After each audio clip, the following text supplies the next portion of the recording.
everybody, welcome back to Throwback Thursday GMG reviews. I have not done one of these in some time, mostly because it's very hard to record and play games of old-fashioned miniature games without a partner, without something to do it with. And the pandemic obviously slowed that down quite a bit, but you're in luck. My buddy Christian and I have been painting Rogue Trader miniatures, and today we're playing through a classic playthrough of Warhammer 40,000 Rogue Trader.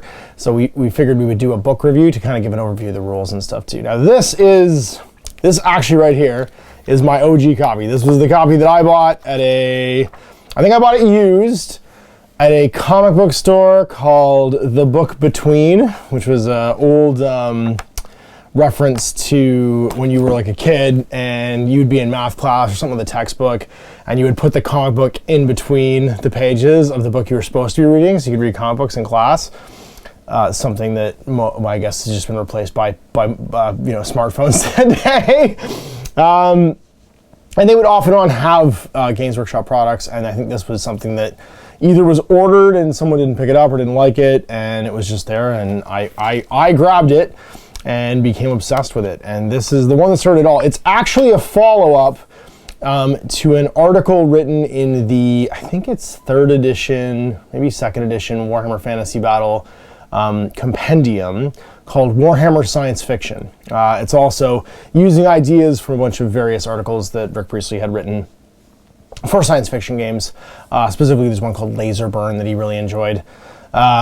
And amalgamates it. So what we have here as that follow-up to Warhammer Science Fiction is kind of that idea where he was tasked with writing a game that would be able to include the current Games Workshop miniature line, as well as some of its subsidiaries, like things like Doctor Who and Judge Dredd. They had the licenses for and were making Citadel miniatures for. Well, Games Workshop wasn't. Citadel Miniatures was. And that's why this is a Citadel Miniatures published by Games Workshop production, has both of the old logos on it. So it's interesting because it's not really designed as a mass combat game. Obviously it can be played as a mass combat game, but this is from a time where, and if you go back in the Throwback Thursday reviews and check out my first edition Warhammer review, you can see that these tabletop games are heavily influenced by role-playing games. And so there is a point value rubric in here, but there aren't army lists, there isn't really squad composition. The suggestions are more based on what was available in the boxes at the time. And there's even a article in here stating that at this time, Games Workshop does not produce vehicle miniatures, but we would like to in the future, going forward, as we improve our technology to do so.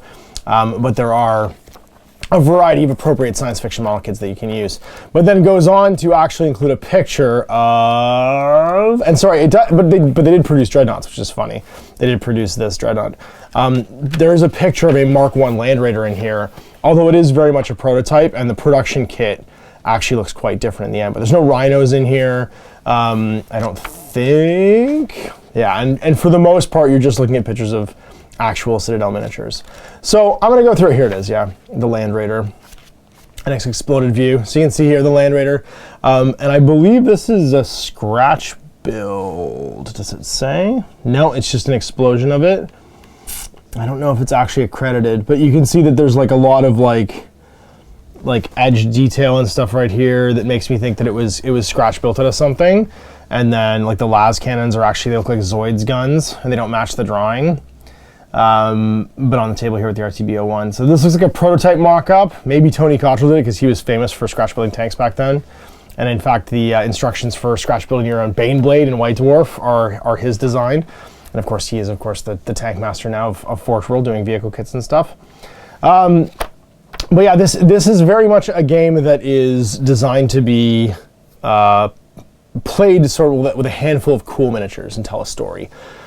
There's a ton of time spent on mission generation and storytelling and stuff, and you do kind of design your own model. So some interesting things in here, just to jump in the liner notes. 1987 is the publishing date, so I was 7 years old. The cover painting by John Sibbick, of course, is inspirational.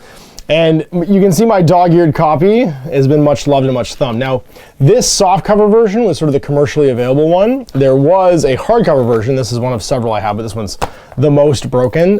So I'm actually using it because it's the most broken. I have some good ones I'm going to kind of save. That was available at Games Day. And so I think the imprint on it's the same. Actually, it doesn't have the bottom liner note. And you can see here I have a bunch of my White Dwarf articles cut out and shoved in here. But this was available as a Games Day release, I believe, in a limited amount. And I have a couple copies of this too, including a nice one. But is effectively the same book. So we have the original Games Day sort of launch copies. We have this softcover commercially available one, which actually was a lot more hard wearing, believe it or not. I wonder if the back plate will tell me a bit more. It looks like it's... Yeah, so this is the 87 one, and this one is a reprint in 90, because this is the big commercially available one. That's why this copy is slightly different, is this would be a later printing. And then this, which is what I'll actually review because it's the most durable, is the currently available at events from the Forge World table repro of the original rulebook. And what's funny is if you look at it, how much thicker it is, they've scanned the book and like this original book, and then blown it up to make it a lot more durable. So the binding is way more durable. It's actually stitched instead of glue. And this was printed in, oh, they put the original 87 thing on here. That's funny. And then this one's manufactured in China because obviously it's been reprinted later on. So a really faithful reproduction. And it kicks off with this beautiful black and white on the inside here. Who drew that? First printing, so yeah, first print imprint 87. Second imprint 1990, this imprint 2016. So you can see I have a first printing, a second printing, and then this 2016 printing of it too. So let's jump in. I'm going to spend a bit of time on the rules, a bit of time on the background, and then a bit of time on sort of like the evolution, the in-between stuff. I have some more books here that kind of talk about how Rogue Trader jumped through. So it's divided into 1, 2, 3, 4, 5 sections, and an introductory scenario called the Battle of the Farm. So combat, these are basically the rules of the game, equipment, stuff that you can carry and take and how you put it on people, some background, the age of the Imperium, and actually the stat lines for everything are also in there. And then the advanced gamer, so this is for the advanced gamer, this part right here is for a experienced and honorable. Look at this gentleman, look at how fancy he is. And then the summary at the end here is the play sheet, radius templates, your GM's handout, and actually all the handouts for the Battle of the Farm are here in the back in black and white, including paper counters for playing the game. So what's interesting about this is it effectively is a 2-player starter set in a book. And they didn't want you to be stopped by not having miniatures. So they gave you, where is it, cardboard cutouts and counters for all your Marines. So there's Captain Cantor, Pedro Cantor, Thrugbulnek, the orc leader, and then Hruck, his little champion, some squad leaders. So you get the stuff you need to actually play in here as well. And the sections themselves will basically be in a very familiar format, which kind of became the norm, but include a few things that you probably wouldn't recognize in 40K today. So there is, if you want a really detailed breakdown of the rules, there's actually a podcast called Rules Explained that bumped up, because I actually went to see, like, has anyone done this before? And there's been a lot of like flip-throughs of this book, so I'm just giving my own take. You can probably Google one that's maybe more entertaining or, or more knowledgeable than mine. But that Rules Explained, if you want to deep dive on the rules themselves, it's a contemporary gamer interviewing a person that played this in the late 80s and early 90s, who's more of like a classic wargamer from that period, explaining the rules. And it's funny because they have some very strong opinions too, like the game would have just been better if you'd played D10s and rolled under your stat, and like a bunch of commentary that only someone who'd played the game extensively could have. It's really entertaining and wonderful, and I highly recommend it. So if I can find I think they have a website. I listened to it recently just as I was doing my research. So I'll link it in the description below if I can, but it was really entertaining, really charming, and a lot of fun to listen to if you want a more deep dive on this, kind of section by section. So what do you need to play? Scales, they give a very like detailed scale of like how tall things are supposed to be. Game equipment, you need to measure things, and dice. Now, it doesn't use at this point like a bespoke dice set. It uses this, your Crown Royal bag full of dice. If you don't have a Crown Royal bag full of dice, then we are probably not of the same generation, but you're gonna use like a seriously standard amount of like D&D dice. Like I said, this is based on RPGs, so having access to all those dice types, they decided to use them in a lot of variety of cases, but mostly the humble D6 is what you're going to be able to mean. The battlefield, and you'll see I did my best in the game today to give kind of like a overview of things that would have been in this picture. So how to make things out of styrofoam. My favorite thing though, number 4 right here, lichen. Using hobby and like model train lichen as barricades. Cork walls, broken cork for hills and stuff like that, aquarium plants. And just number 2, just rocks. Just go get some rocks from the garden and use them as scenery. And then number 10 here, buildings, things that you would actually make yourself. Now, interestingly enough, these buildings, I used to call the tennis ball buildings because they're made by making negative molds in sand and just pouring plaster of Paris into them. They're a wonderful homemade building set. And you would take, the first half is you take a bucket full of wet sand, you push down a tennis ball. The other domes there are use a ping pong ball to make them inside. And the hard edges would be things like a piece of packing material, anything square that you'd push in to make the negative. And then you would just pour plaster of Paris in there and let it dry. And then paint it afterwards. So I love these, and they're one of the hobby things that are in here. All right, troop characteristics. Except for the 4 at the end, these are pretty much what we have today. Of course, they're expressed differently. They're expressed as a value as opposed to what you need to roll to hit. That's the big change in 8th and 9th edition Warhammer. But you got your movement in inches, weapon skill, blood skill, strength, toughness, wounds, intelligence, attacks, and leadership. But then you also have intelligence, cool, and willpower. So much like in Warhammer Fantasy's earlier editions, these split up stats were used for different things. Your intelligence, for instance, would be used for solving problems on the battlefield if the GM, which would be in this case the person adjudicating your game, because you would have a third person telling you how to play, told you how. You're cool for like panicking and stuff like that. Certain tests would require you to use your cool instead of your leadership. Your leadership is typically what you pass on to the troops around you. Your cool would be what you personally would need to take a test on. And then your willpower, typically used for resisting and using psychic attacks. We got some beautiful miniatures here, all metal. Early space adventurers, early Imperial Space Marines. Color section, and then of course the RTB01 box. Now a lot of this is actually from the lines that kind of led up to this, which were the sort of science fiction Warhammer stuff, like the Slan.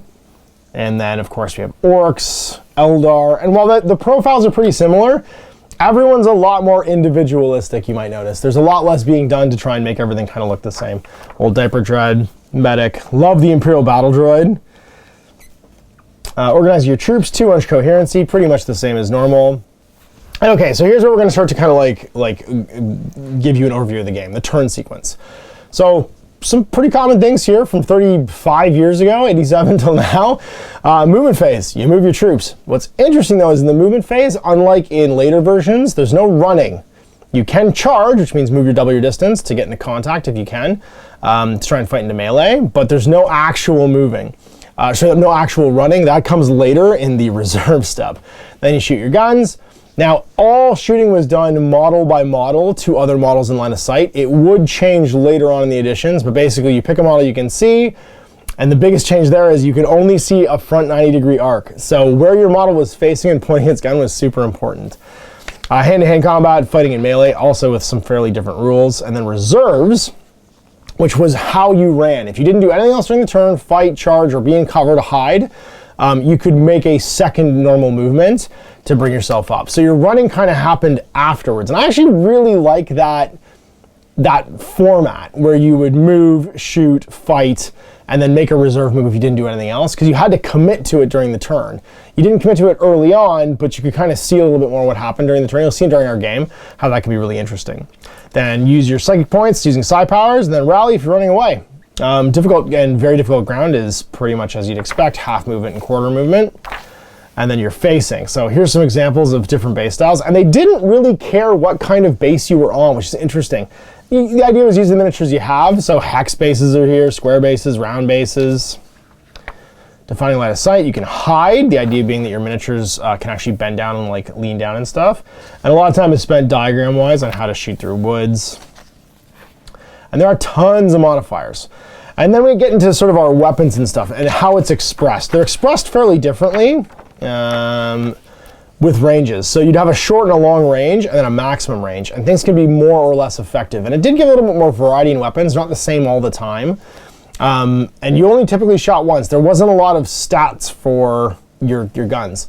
You might have a rule called following fire where you keep shooting. That's kind of like having an assault or a burst value now, or a rapid fire. And then your movement could also be penalized depending on how heavy the weapon that you're carrying is.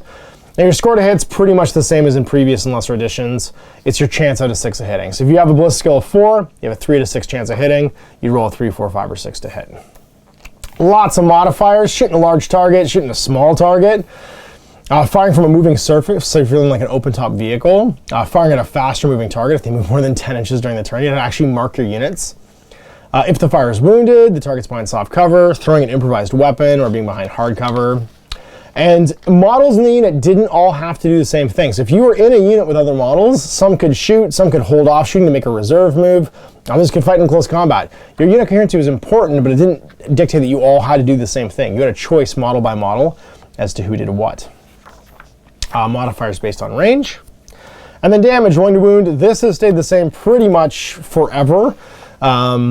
And until 8th and 9th edition, this chart has been the same. If your strength and toughness are tied, it's a 50-50 chance of wounding. For every point better, it could get better, up to a maximum of 2+ and 6, but you could drop off. A strength 1 weapon cannot hurt anything more than quadruple its strength. So you'd go to toughness of 5, you just couldn't wound it anymore. So there's no such thing as an auto wound, but there is things that are actually impervious to certain guns. So like dreadnoughts, for instance, some of them are like toughness 8, 9, 10. You just can't wound them with certain guns, like at all. They're just impervious to it, which is an interesting way of like making a difference between like soft-shelled and armored vehicles and stuff. Deviation. So template weapons were interesting, and this game did use a lot of blast weapons. So everything from a 1/2 inch template, which would be 1 inch across, through to like a 4 inch template, which would be 8 inches across. The bigger your template size, the more likely it was to scatter, but then like you'd know where the initial point is, but then you would actually roll to hit all the models touched individually. So for instance, if I was firing a missile launcher with a 2 inch blast, I'd put the template where I want it, anywhere I want, in line of sight, targeting a unit, and then I would roll a die. On a 3, 4, 5, or 6, it would scatter. Then it would scatter a D12, like a clock facing, and it would scatter a D6 in inches. So it would, final position would be dictated. So the idea was the bigger the blast is, the less accurate it kind of has to be, unless you're shooting a single target. And it'll deviate, and then you actually roll to hit afterwards individually against all the models touched by the template. You can never deviate more than half the total distance, so like grenades can't bounce back at you. Although you could somehow, if you threw a really big blast grenade, I guess, get like hit by the blast itself. And then following fire, instead of having more than one shot, you would roll to hit someone, and as long as you cause damage, even if you get saved afterwards by armor and stuff like that, you can keep shooting. So you can keep shooting infinitely as long as you keep rolling to hit and rolling to wound. And that meant like heavy weapons, like heavy bolters with falling fire that had targeters. So a Marine with a targeter hit on a 2+. So if you're in the open, it'd just be like 2+, 2+, 2+, 2+, like a guardsman being shot in the open by a heavy bolter. You would just keep firing at him or another target that was within 4 inches until it ran out of bullets, basically. And you just keep going, and unless they died or your guy finally rolled a 1, you just keep shooting and stuff. And then hand-to-hand combat, so entering hand-to-hand, you can charge, make a double move to get into combat, and if you do, you're fighting. Now, when you are charged, you can also run away, which means make a double move back, although that might sometimes not get you into combat, in which case you count as fleeing. And then you can also shoot when people are actually charging you. So the model being charged can stand and fire. This is permitted even though it isn't the model's turn. It's an exception to the normal turn sequence. You can't fire if you're carrying slow weapons, so some things can't do it. And you're -1 to hit when you stand and shoot. So taking cues from fantasy, meaning that you could actually like do damage on the way in all the time. Now, that, again, would change later on with the introduction of stuff like Overwatch. Fighting with multiple weapons. You got to fight with your full number of attacks with each weapon, but when you did so, you had to actually know what the offhand was for your character. So if you were right-handed, your right hand would be -1 to hit, then your left hand would be -2. But if you had 3 attacks, you'd make 6 attacks with either hand going back and forth. Each weapon would do hits and damages based on its own profile. Now, the one thing that is slightly different is actually going to be the to-hit chart. You'll notice because there's so many to-hit modifiers, it's not a 4+ when you're tied. When you're tied, it's a 5+ to hit. But the charger would get +1 to that score. If you're frenzied, +2 to the score. If you're charging uphill, if the model's on a higher slope and you're coming downhill at somebody or you're above them, you get +1. Following up, if the model's pushed back its combat opponent in the previous turn. So basically, if you're following up, if you've driven them back already, you're seizing the advantage. You're considered to still be charging. And then -1 for defended obstacle, -1 for using more than one weapon, -1 again for using a wrong hand weapon, which is your offhand, and then -2 if you're using an improvised weapon, like you're unarmed and stuff like that. So typically, let's say I was a weapon skill 4 Marine fighting a weapon skill 3 Orc. I would be 1 better, so 4 against 3, I'd hit on a 4+. I'd be charging, I'd go down to hitting on a 3+. And that means that, you know, you've got the same kind of rolls to hit, but the math to get there is a little bit different. Mins to hit are always 2+, even with modifiers, and then you make your saving throw. Now, saving throws are pretty much as normal, but things might not have the save you think they do. So for instance, Flak Armor has a 6+ armor save. In later editions, it would have a 6+ then a 5+ against blasts. That's not there yet. Mesh Armor is a 5+ save. You don't even barely see Mesh Armor anymore. And then Carapace Armor is a 4, or sorry, not even Carapace Armor. Powered Armor is a 4+ save. There isn't even Carapace Armor yet. And to get to a 3+ save, if a Space Marine wore Flak Armor under their Powered Armor, they would get to an actual 3+ armor save. That was again changed later on. And the stat line for the Marines also wasn't quite the same as it was. Then route tests, you'd make it immediately if you took, you lost a round of combat, took more wounds in combat than your opponent. If you took a third or more of your current numerical strength in shooting or psychic damage in a single turn. And at the GM's discretion, if your games master said that you should, you roll 2d6 under your leadership, otherwise you fall back and run twice immediately. And you can keep running off the table until you rally in the rally step. And the reserve step. So now the important thing that you need to do to make your second move, so to basically run after move, shoot, fight has happened, is you belong to a unit with no members within 4 inches of the enemy, so you can't make a dash basically if people are disrupting you. The model did not shoot in the shooting part of the turn, the model is not in behind cover, and the model is not hiding. And that makes a reserve move. So you can move 4 inches, but you can't charge or enter into hand-to-hand combat. And then psychology. So some common things here. Confusion, though, is a new one. Frenzy, fear, and hatred. Now, most of these are made on cool, and you could lose your brain to confusion if you failed.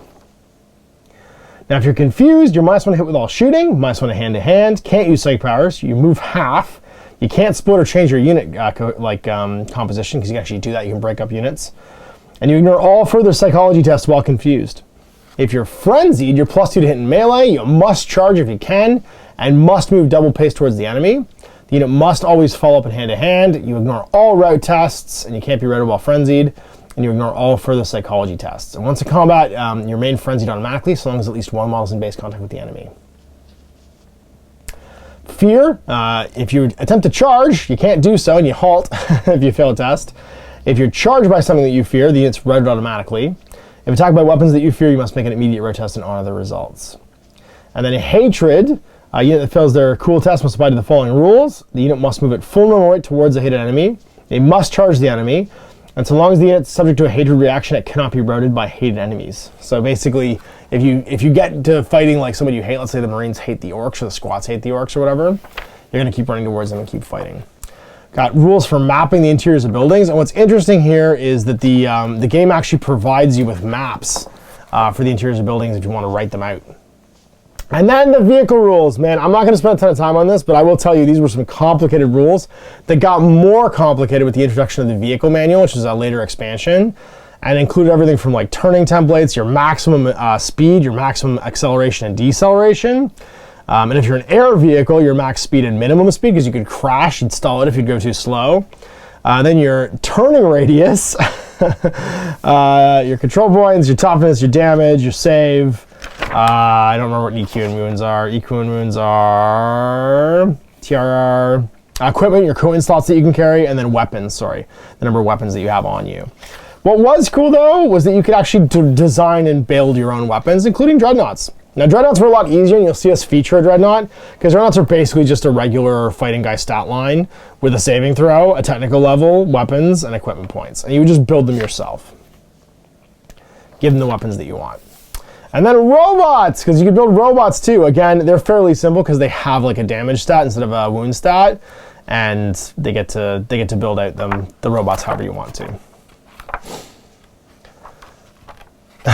Aircraft, turning, height levels. Oh my God, so much stuff in here. And again, these guys, they didn't even make miniatures for planes or vehicles at this point. How to have a personality. So basically you take your standard like stat type and you would add the following stats to it to make it a champion, a minor hero, or a major hero. And I love the art for some of these. Like dude whose hat lives on a crane. How to make up a random hero, generating characters for your campaigns, and some basic experience rules. Your psionic level, so your psi level, how many like powers you'd have. So if you're mastery level 1, you'd have 3 powers and a random number d6 if you want. And then you would generate your powers based on the different schools. So level 1s could have these 10, like, or, and there's some names in here to recognize. Hammerhand, but also things like Cure Injury, Steel Mind, Teleport, Wind Blast, Telepathy, Telekinesis. Level 2s could be things like Aura of Protection, Jinx, Mental Bolt, Smash, Telekinesis, Teleport, Telepathy 2, like different levels. Level 3, Aura of Recalcitrance, Animate Weapon, Route, Telekinesis, Transfer Aura. Level 4, Aura of Invulnerability, Cure Wounds, Mental Blast, Stasis, Strength of Mind, Temporal Distort. So you would be able to use psychic abilities during the later psychic phase. And all of them had their own little pictures and their stat lines and stuff too, which is super cool. And then the rules for injuries, which is amazing. So, or sorry, for mutants as well. If you wanted to have mutants, you get a D100 table for what kind of mutant you had. I've got a bestial face and 1 eye. Then I've got great fangs and I'm very strong. And they would even have rules for your mutants based on how they were. And then some gorgeous pictures of all these mutants. Look at that stuff.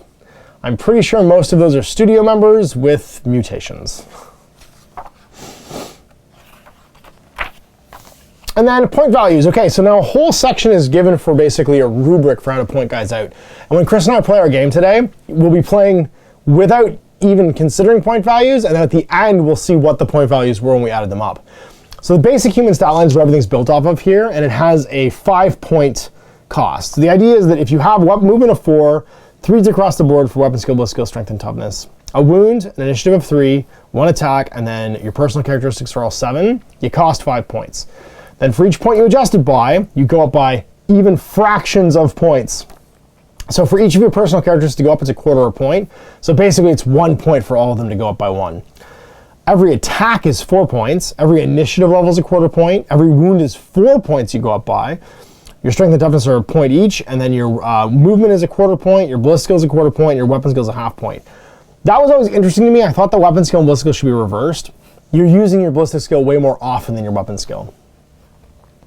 So once you worked out what your basic point value was for the model you're creating, then you could buy an equipment. And that would be everything from weapons like auto guns and shuriken catapults to close combat stuff like power gloves and power swords, and then heavy weapons and variable weapons like, hey, I'm gonna arm this guy with a defense laser for 250 points, grenades, mines, equipment, armor, bionics, or even put them in a dreadnought.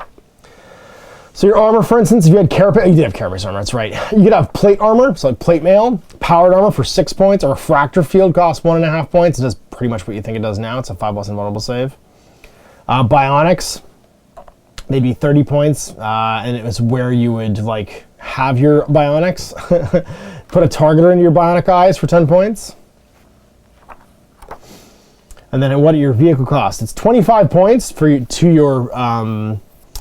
your core stat line to make them put it into a dreadnought, and then the points for vehicles are worked off based on their own stat line too. Buying robots, buying psionics for your model, and then common points for common creatures. So a marine costs basic 8 points, a champion's 9, a minor hero is 69, a major hero is 124. Ogrins, squats, eldar, orcs, grecians, slan, jakaro, tyranids, zotes, and what it costs. And then even point values for the monsters. For groxes, gene stealers, lashworms, dinosaurs, giant insects, razor wings, rippery fishes, and sunworms. And the Battle of the Farm. Now this battle was a lot of fun. Basically it reenacts the events on Rin's World when the orcs of Snaggerod the Arsonist arsonist blow up the Fortress Monastery of the Crimson Fists, and the survivors are making their way through the wreckage. They hole up in a farm for the night because, you know, Marines need to sleep at this point. They're just psycho-indoctrinated humans. And they get attacked by an orc group who are basically looking for a treasure they buried there earlier. So there's a whole storyline to it. It's great. it showcases the RTB01 box and the metal Orc box of its period, which is the Orc Raiders box.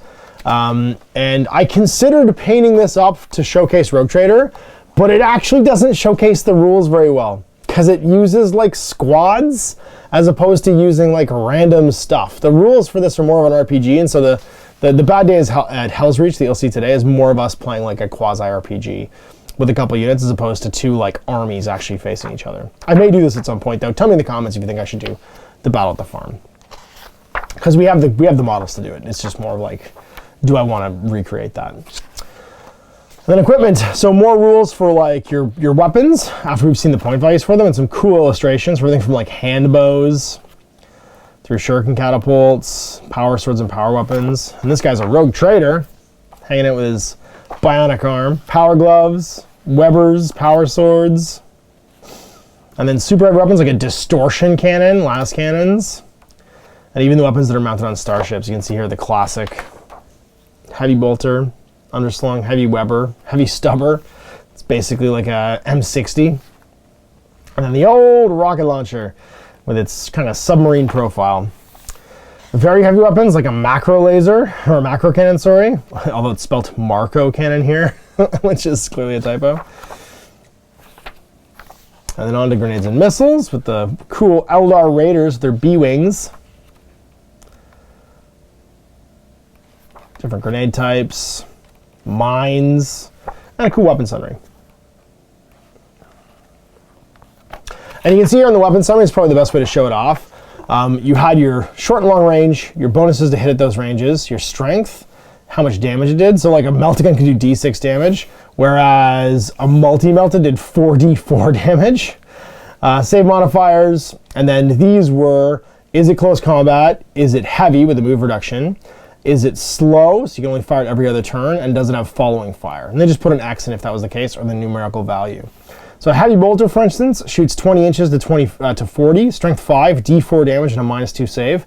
You lose an inch of movement when you're carrying one, and it's slow, so you only fire every other turn, and has following fire. I think the slow came off eventually, and then last but not least, the tech level. That was your required intelligence to operate. So you had to be at least intelligence 6 to operate that gun. Some things though, like, let's say a haywire grenade, you had to be intelligence 8 to use because it was so techy. More vehicle profile stuff for different typical crawlers. They give you examples of like bikes and stuff. Gorgeous art here. An original Tyranid. More Battle at the Farm photos. This Thopter, one of my favorite things. The Orgus Flyer. Land speeders, Juggernaut vehicles, the city car, and that picture of the Land Raider. And while you can see there's tons of concept art for things like the new land speeder, they just didn't exist yet. It was just ideas of things they wanted to make. I love this exploded view of power armor and the different armor profiles. Flak, commonly type of body armor worn by civilians in dangerous manual jobs, has a technical level of 5. And then you have powered armor and carrot-based body armor. Carrot-based body armor is heavy weapons, so it reduces your movement by 1 inch. And sometimes you get a respirator with it, and has a 4+ armor save. Whereas powered armor, where is it? Stasis field. Powered armor, it's heavy, but you're free to move without penalty. You have a 4, 5, or 6, and does not count as heavy equipment and confers no movement penalty. It's sealed, giving it a saving throw of 3, 4, 5, and 6. Tech level of 6. Refractor field, 5 or 6 invulnerable save. Shields, increase your basic save by 1. Can't use pistols. Rules for robots, and lots of drawings of robots. I love this guy with the death from above.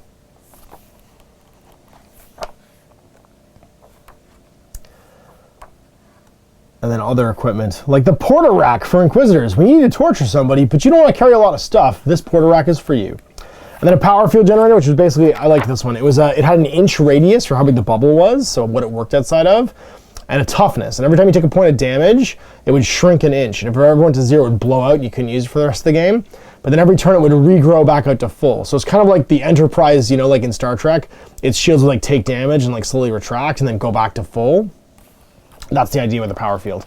And most vehicles carried power fields, and they were toughness 10 to do damage to them, so it would protect them. Beautiful 2-page of art. The famous Age of the Imperium, Space Marines lined up. Picture of the galaxy, warp creatures, this is all the backgroundy stuff, humanity, the Imperium. Alright, it's sexy custodies, and they're sexy, I don't know, like, I think they're wearing pants, they're just not wearing shirts for, I don't know why. And the Emperor, having a bad day at work, look at that. Beautiful, creepy, kind of biomechanical picture of the Golden Throne, and the Emperor plugged into it, staying alive.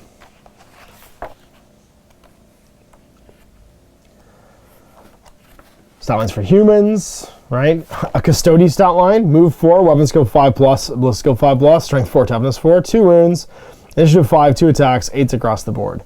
A Custodies today, significantly tougher than that. But you also had Arbites, Adeptus Astronomica, Mechanicus, like their standard equipment. The Inquisition, just again, standard like human profile for a hero. How to make an Inquisitor. Charts for their weapons.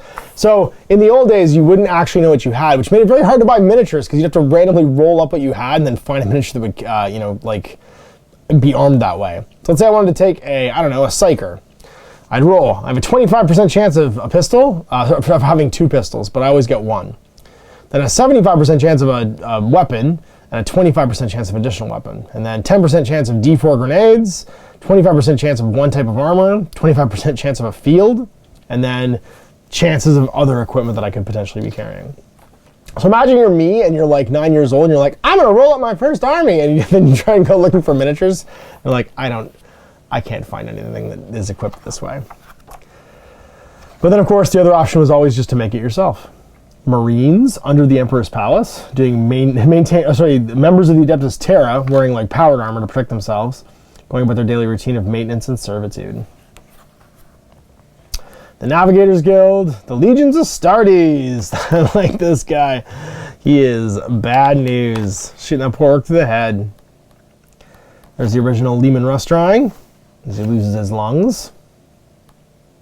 And then, while there isn't really a history of the Imperium here, it's just young recruits are subjected to many hours of intensive training and indoctrination, leading them to be physically and mentally changed. Their bodies are toughened by biochem, and their resolve is hardened by psychosurgery. A special black carapace is merged with their natural flesh, forming a sort of identity tag, as well as a permanent protection. All this preparation is intended to turn them into a disciplined killer, or at least a controllable one.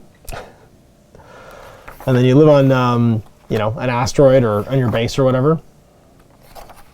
And you'll see the profile has basically been unchanged for 35 years with the exception of toughness. They were originally toughness 3. They became toughness 4 when they basically decided to not have, you know, layered flak armor under their power armor, but that the black carapace itself improved the save of the power armor and also made them toughness 4 instead of toughness 3. They're tougher than normal humans. And then there's their chapter organization. At the top, the Emperor. Then their chapter leader, Imperial Commander, 10 companies, and then 10 squads of Space Marine Sergeant and 9 Marines. Different chapters, how to arm an ordinary Marine. So a 95% chance of carrying a bolt gun, but a 5% chance of carrying a las gun, and a 5% chance, sorry, a 2% chance, actually, sorry, it's not even a 5% chance. It's a 3% chance of a las gun and a 2% chance of an auto gun. Blind, crack, frag, or random grenades. Sergeants always had a bolt pistol and knife, but might also have a bolt gun or a pole pistol or a hand flamer. And then maybe a chainsword, maybe a power axe and power glove. I like it, there's a 5% chance of a power glove, and every Space Marine Sergeant in this edition is armed with one. Picture of the Space Wolves Fortress Monastery, the first ever picture of the Fang. Pretty cool, eh? It's got some sweet turrets with some sweet guns. Looks like the top of a Imperator Titan, actually. Different descriptions of them. The Imperial Army. Myron Jubalgun, Inquisitor Toulon Hess, my Inquisitor actually, from Stargrave, has been hunting this guy for a while. He's a bad dude. Hangs out with weird aliens. And then the beautiful color section of the original 12 sort of colorized chapters, along with a chaplain, a medic, and the field police, which is what I painted Brother Vermilion. You can see here we've got the Dark Angels, the Flesh Eaters, right? And then the Flesh Terrors with their yellow saw blade, how I did mine. Although I did them with the red legs and chest piece, basically, to match the current color scheme. So Space Wolves, Ultramarines, and White Scars, pretty much unchanged as of today. Same with the Iron Hands. Silver Skulls, a successor, same with them. No Imperial Fists though, just Crimson Fists. Blood Angels, Blood Drinkers, the Rainbow Warriors. Imperial Assassins, still existing even back then. Another picture of the Emperor. This Custodes guarding him. I like that he's got like a blood feed. He's got a little drip bag. Super cool flat. This was done a lot actually, these little dioramas back in the day where they'd make like a flat sort of like scene. It's almost like a shadow box. So cool. Ultramarines, and this guy Kool-Aid Manning through the door. And this orc flamethrowing these poor 2 Imperial soldiers. Rules for abhumans like halflings and beastmen. Squats, the Eldar. The Orcoid race and the orcs. And so you can see the vast majority of this book is the Slan, put over to Tyranids and their hive fleets, Zotes, and Slavers, is the Monsters and Reality guys. And there we have the original Gene Stealer from Imgarl. And they've actually done a bunch of, you can see it's still four-armed, with the exception of the head, and they did a bunch of Imgarl Gene Stealer heads that have like the Zoidberg face. It's pretty much unchanged.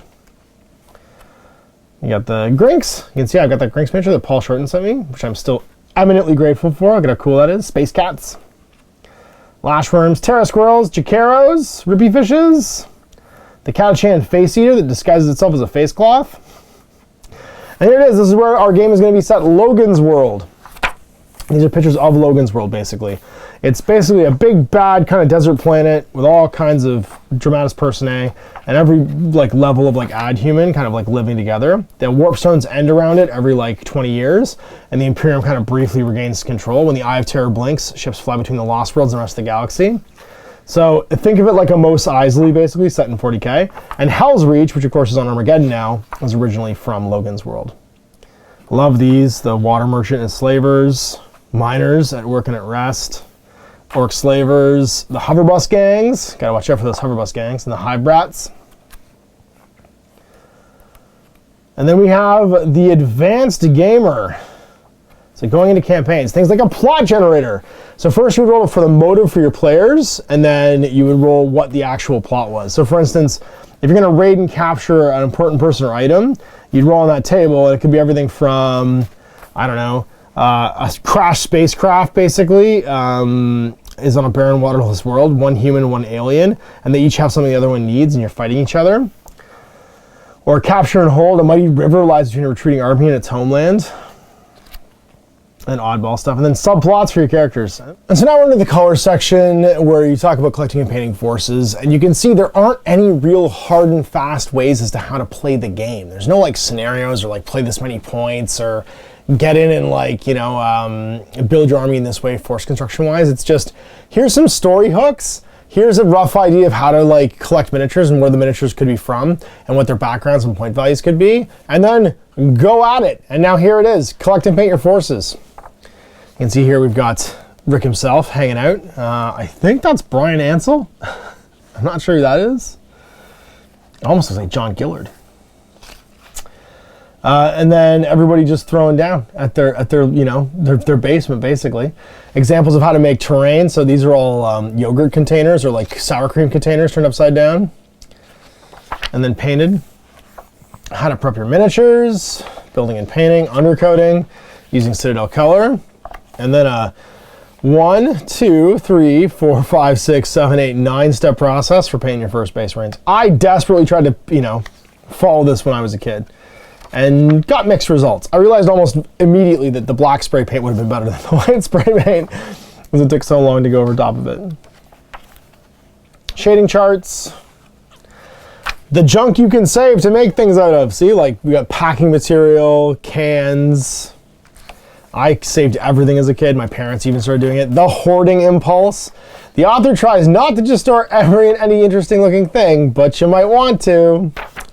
Different raw materials you might want to use to do it in detail. So you can see there was quite the hobby section even in here, because back then you had to do it all yourself. There was no like pre-built terrain. And then the big sort of like reveal, the ta-da at the end of it of having like a built and finished collection was, I guess, the payoff. So I spent some time teaching you how to do it. Beautiful studio overview. This is everybody as kind of like a a group shot, I guess. You've got Trish and Ellie Morrison there chained together. I know Richard Ellard's in here. Geez, everybody's in here at some point. And they're all sort of like, there's the twins, the Perry twins. There's Rick. Very cool.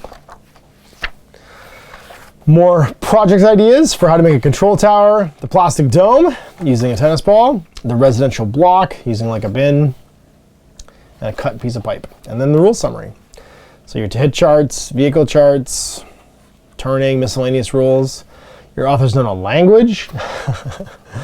And then more sort of background stuff on the universe. The timeline of the Rogue Trader universe. And then your play sheets. And that's it. Templates you can cut out and photocopy. And then the stuff to play the battle at the farm with the unit dispositions, paper counters, a roster sheet for filling with your roster so you can take advantage of it. And then some ads for the Imperial Space Marines and the Orc Raiders. So $9.95 for 30 Space Marines, or $9.95 for, I think it was 20 Orcs? 17 metal Orcs, yeah. 30 plastic Marines for $9.95, or 17 metal Orcs for $9.95. Miniature supplied, unpainted, unassembled.